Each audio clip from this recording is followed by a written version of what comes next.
Pregnant lady এগৰাকীৰ কাৰণে সকলোতকৈ দৰকাৰী বস্তুটোৱে হৈছে হাজবেণ্ডৰ মৰম। হাজবেণ্ডৰ এই কেয়াৰকণে যে গোটেই দুখ কষ্ট চব যে পাতলা কৰি দিয়ে, হয় নহয় বাৰু? আপোনালোকে কমেণ্ট কৰি ক'বচোন। আৰু হাজবেণ্ডেও বুজিব লাগে যে নিজৰ ৱাইফক কেনেকৈ কেয়াৰ কৰিব লাগে। ক'বলৈ গ'লে সাধাৰণ কথা, কিন্তু ক'বলৈ গ'লে বহুত ডাঙৰ কথা। কিছুমানে কৰে আৰু বহুতে নকৰে। আলহামদুলিল্লাহ, মোৰ হাজবেণ্ডে মোক বুজি পায় বা সেইকণ মৰম মোক কৰে। আৰু দোৱা কৰিব আপোনালোকে যাতে সদায় আমি এনেকৈ থাকিব পাৰোঁ।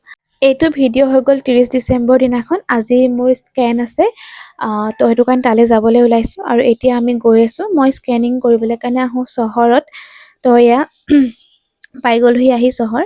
আৰু এইফালে স্কেন কৰিবলৈ অহা দিনাখন অকণমান ভয় ভয় লাগি থাকে, চব ঠিকে আছেনে কিবা ক'ব ডক্টৰে। আৰু বহুত টাইম বহিলোঁ, বহাৰ পিছত স্কেন কৰোঁতেও বহুত বেছি টাইম লাগিলে, 1 ঘণ্টামান লাগি গ'ল। এনামলি স্কেন বুলি যে কয়, সেইটো আছিলে। আৰু এয়া গধূলি সময়ত আমি ডক্টৰক দেখাবলৈ গৈ আছোঁ। ৰিপৰ্টটো ইমান যে ঠাণ্ডা পালোঁ নহয়, মানে মই ওলাই অহাই নাই ন গধূলি, মানে ঠাণ্ডাত এনেকৈ। তো আজি প্ৰথম আহিছোঁ স্কুটিত, ইমান ঠাণ্ডা পালোঁ মই, মানে কি ক'ম আৰু। বাকী অকণমান টাইম আছিলে, মানে বেলেগ পেচেণ্ট সোমাই আছিলে, সেইকাৰণে আহি গ'লোঁ মই ফুচকা আৰু চাট খাবলৈ। মই মানে চান্সটো ভালেই পালোঁ আৰু টাইম থকাৰ কাৰণে খাই বৈ ল'লোঁ। তাৰপিছত আকৌ গৈ বহি আছোঁগৈ। এয়া দেখিছে নহয়, মই পূৰা মাস্ক লৈ ৰেডি সোমাবৰ কাৰণে ডক্টৰ তাতে। আৰু আকৌ ভিতৰতো এবাৰ বহিবগৈ লাগিব বাৰু। ডক্টৰ বুলি ক'লেতো জানেই, বহিয়ে থাকিব লাগে।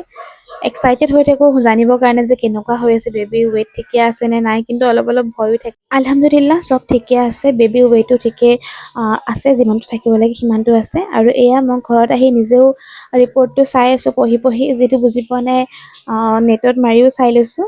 বাকী 2024 এইটো লাষ্টৰ ব্লগ ভিডিঅ'। আকৌ ব্লগ পাব আপোনালোকে 2025 চনৰ পৰা। দোৱা কৰিব দেই।